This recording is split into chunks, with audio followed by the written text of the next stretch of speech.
महाराष्ट्रात झालेली पंचायत समितीची निवडणूक 1462 जागा होत्या आणि 4814 उमेदवार होते. निकाल लागला आणि 1462 उमेदवार निवडून आले. उरलेले 3352 उमेदवार पराभूत झाले. या 3352 उमेदवारांपैकी एका पराभूत उमेदवाराची प्रचंड चर्चा झाली. पंचायत समिती सोडा, जिल्हा परिषदेला जे उमेदवार पराभूत झालेत त्यांची झाली नसेल तेवढी चर्चा या उमेदवाराची. फेमस व्यक्ती आहे, जिंकली काय हारली काय चर्चा होणारच की. महापालिकेला वसंत मोरे, रुपाली ठोंबरे पराभूत झाले, त्यांची चर्चा झाली. पण ते काय फक्त सोशल मीडिया स्टार नव्हते, ते नेते होते. त्यांनी विजय पण पाहिलेले, काही टर्म कामं केलेली. पण त्यांच्या पराभवापेक्षाही जास्त चर्चा, जास्त ग्लॅमर या पराभवाला मिळाले. ग्लॅमर शब्द ऐकून उमेदवार ओळखला असणार.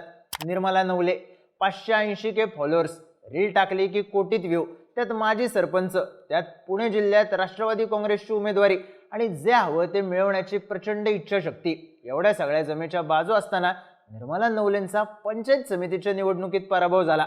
पराभवाची बातमी सोशल मीडियातून व्हायरल झाली आणि सगळ्यांना प्रश्न पडला, निर्मला नवले कशा काय हारल्या? उत्तर आहे ग्राउंडचं गणित. हे गणित कसं लागलं, कसं बिघडलं पाहूयात या व्हिडिओमधून. नमस्कार, मी चिन्मय आणि तुम्ही पाहताय बोलभिडू. पुणे अहिल्यानगर रस्त्यावर असलेलं कारेगाव, या गावाची सगळ्यात मेन ओळख MIDC. इथं मोठ्या कंपन्या आहेत, मोठी उलाढाल आहे. त्यामुळं कारेगाव ग्रामपंचायत कोट्यवधींचा कर जमा करणारी ग्रामपंचायत म्हणून ओळखली जाते. याच ग्रामपंचायतीवर निर्मला नवले बिनविरोध सरपंच म्हणून निवडून गेल्या. त्यांनी कारेगावच्या सरपंच म्हणून काम केलं. सैन्य दलातल्या वडिलांची मुलगी, IT इंजिनियर, तरुण चेहरा आणि सरपंचपद, अशा सगळ्या गोष्टी जुळून आल्या. नवले यांनी कारेगावमध्ये जल जीवन मिशनच्या माध्यमातून पाणी पुरवठा सुरळीत करण्याचं काम केलं.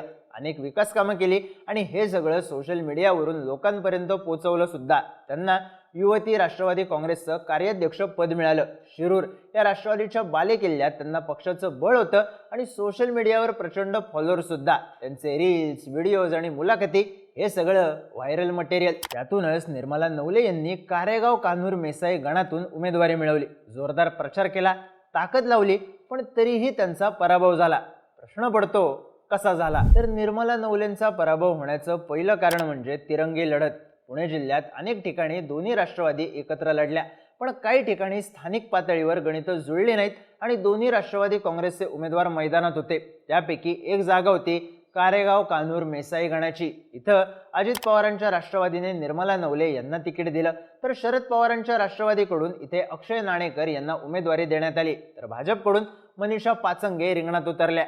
शिरूर आंबेगाव पट्ट्यात राष्ट्रवादीला मानणारा मोठा वर्ग आहे. दिलीप वळसे पाटील, अमोल कोल्हे, शिवाजीराव आढळराव पाटील, ज्ञानेश्वर कटके, अशोक पवार अशा कित्येक नेत्यांची ताकद आहे. त्यात अजित पवारांच्या निधनानंतर राष्ट्रवादीच्या उमेदवारांबद्दल साहजिकच सहानुभूती होती. त्यामुळे दोन राष्ट्रवादीच्या दोन उमेदवारांमध्ये मतविभागणी झाली. त्यातही शरद पवारांच्या तुतारीच्या मागे उभा राहणारा वर्गही इथं मोठा आहे, जो यावेळी अक्षय नाणेकरांच्या मागे उभा राहिला. भाजपच्या मनीषा पाचंगे यांना 6912, निर्मला नवले यांना 6583 आणि अक्षय नाणेकर यांना 2767 मतं मिळाली.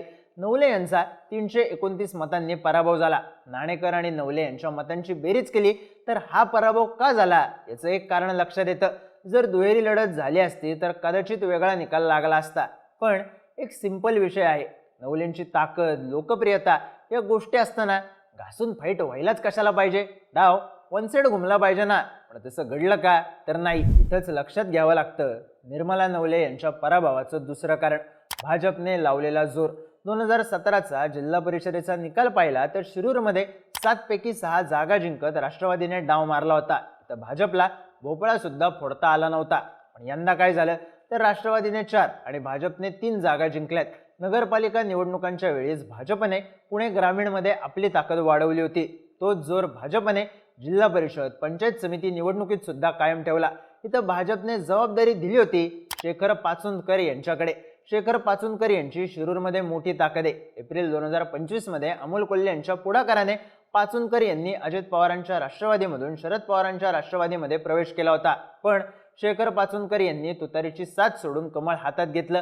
या जिल्हा परिषद आणि पंचायत समितीच्या निवडणुकीत भाजपकडून शेखर पाचुंदकर यांच्या कुटुंबातल्या स्वाती पाचुंदकर यांना उमेदवारी मिळाली, तर त्यांच्यासमोर राष्ट्रवादी काँग्रेसकडून ज्योती पाचुंदकर निवडणुकीला उभ्या होत्या. भाजपच्या स्वाती पाचुंदकर यांनी 2199 मतांनी विजय मिळवला. रांजणगाव गणपती पंचायत समिती गणातून भाजपचे सागर देवकर यांनी 6191 मतांनी विजय मिळवला आणि कारेगाव गणातून भाजपच्या मनीषा पाचंगे 329 मतांनी विजयी झाल्या. थोडक्यात या गटातून भाजपच्या तिन्ही उमेदवारांनी विजय मिळवला. पाचुनकर कुटुंबाच्याच 2 सदस्यांमध्ये झालेली निवडणूक आणि त्यात शेखर पाचुनकर यांनी लावलेला जोर महत्त्वाचा ठरला.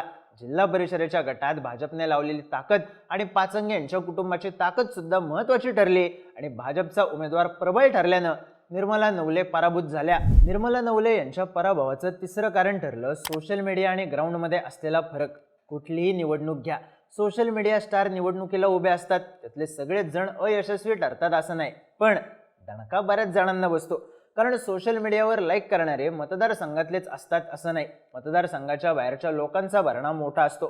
त्यामुळं लाईक करणारे 10 जण असतील तर 6 जण मतदार नसतात आणि 4 जण मतदार असले तरी ते तुम्हालाच मतदान करतील असं नसतंय. त्यामुळं निकाल लागल्यावर मोठमोठे गार केले गंमत मध्ये बॅनर हातात घेऊन सोशल मीडियावर फोटो टाकता येत असले तरी कार्यक्रम सोशल मीडियावरच झालेला असतोय. कारण तिथले लाईक मतदानात बदलतील असं वाटत असतंय खरं, तसं होत नसतंय.